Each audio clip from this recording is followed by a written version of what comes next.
Sherry Preston, ABC News. This portion of Utah's Morning News is brought to you by Regence Blue Cross Blue Shield. And joining us live in studio is Dr. Mark Hiatt, Executive Medical Director of Regence Blue Cross Blue Shield of Utah. I'm so glad that you're here, Doctor, because I have never heard before of raw water. What is raw water? Amanda, this is a new health fad.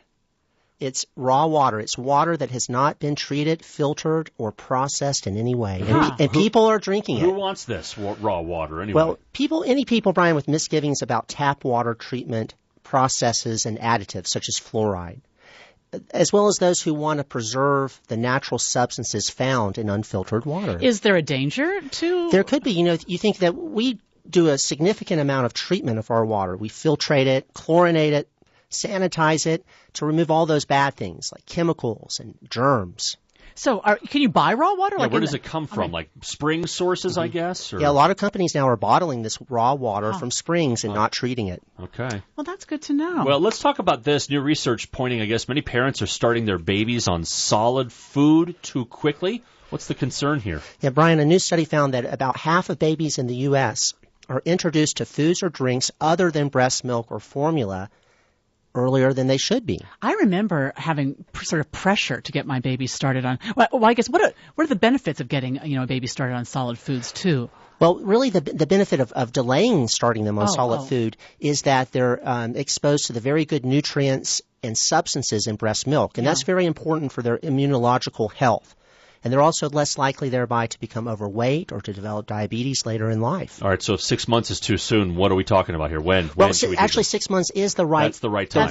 Time in a baby's life to begin introducing them to solid food. The concern is doing that too soon. You really want them to get that good breast milk. 6 months. 6 months. All right, we saw this article, the best diets for 2018. What are the best diets for 2018? At the top of the list, Amanda and Brian, are the DASH diet. What's the DASH diet? The DASH diet actually stands for Dietary Approaches to Stop Hypertension. And so it's for those who want to prevent or lower their high blood pressure. Oh. And it just contains all those things that you should be eating anyway.